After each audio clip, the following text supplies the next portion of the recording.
Let's cross to Jerusalem and correspondent Irris Makler. Irris, what's the latest? Well, I've come inside because those rockets, I was on air live for you, actually, for France 24, for us, when the sirens began and the rocket fire the explosions were very close to here.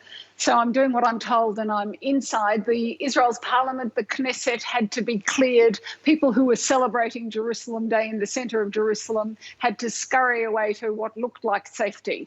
And it's interesting, this has come from Hamas. Hamas issued an ultimatum and said Israel had to do a number of things by 6 o'clock, including releasing all the Palestinian prisoners, removing itself entirely from the Al-Aqsa Mosque compound. And when that didn't happen, this was the response. So I think we are seeing an escalation on top of a month of escalation just here in Jerusalem, but it's spreading to the West Bank and now to Gaza. Spreading to the West Bank and now to Gaza. Irris, we had this sense earlier in the day that perhaps there'd be a de-escalation.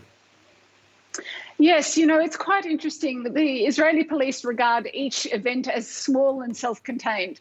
Did they get through Laylat al-Qadr, the night of Ramadan, that is a very significant night? Did they then get through the Jerusalem Day Parade? They don't make the link between all these things. So they did try to de-escalate. They did change the route of the parade so it wouldn't go through the Damascus Gate, the area where most of the conflict has been between Palestinians and Israeli troops over this month of Ramadan. They did also prevent Israeli Jews from going up to the Temple Mount, as they call the Al-Aqsa Mosque compound, which they traditionally do on this day. They've also they've postponed the date of a significant court case that's hearing about an action to evict Palestinians that you could say began all of this. But none of that, I suppose it did de-escalate, but it hasn't taken the basic problem away. And the basic problem, as we now see, is spreading. The basic problem is spreading, and the day began again with those clashes. And it's impressive to see images of tear gas inside the Al-Aqsa Mosque. Impressive and rare. You don't, we have seen it within the last week, but you don't see it generally. Generally, clashes are outside the mosque. Those clashes inside the mosque, there were huge piles of rocks.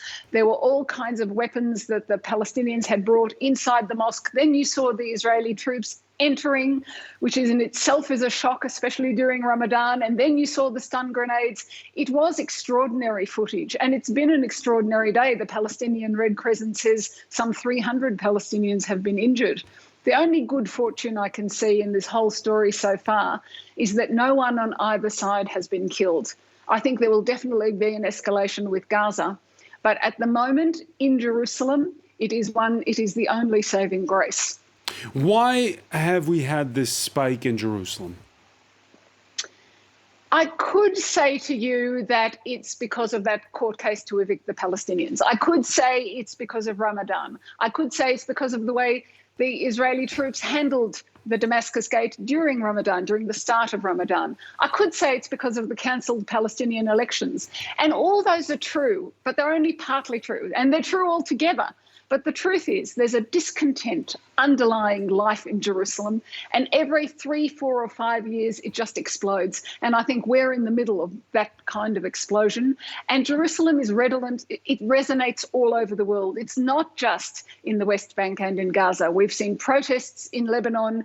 We've seen Washington involved. We've heard comments from the Emirates, from Jordan.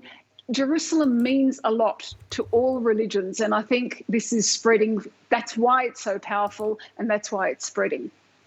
Yeah, and we heard the EU's chief diplomat, Josep Borrell, expressing concern as well. The language is careful, especially out of Brussels and Washington.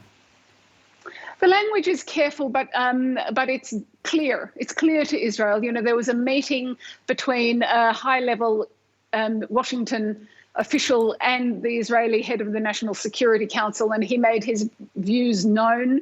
The head of the Israeli Security Council hit back and said, if you, Washington, and you, Europe, didn't support the Palestinians in this way, you've encouraged them. But you could see, despite that pushback from Israeli officials, you can see that Israel is taking steps to wind this back.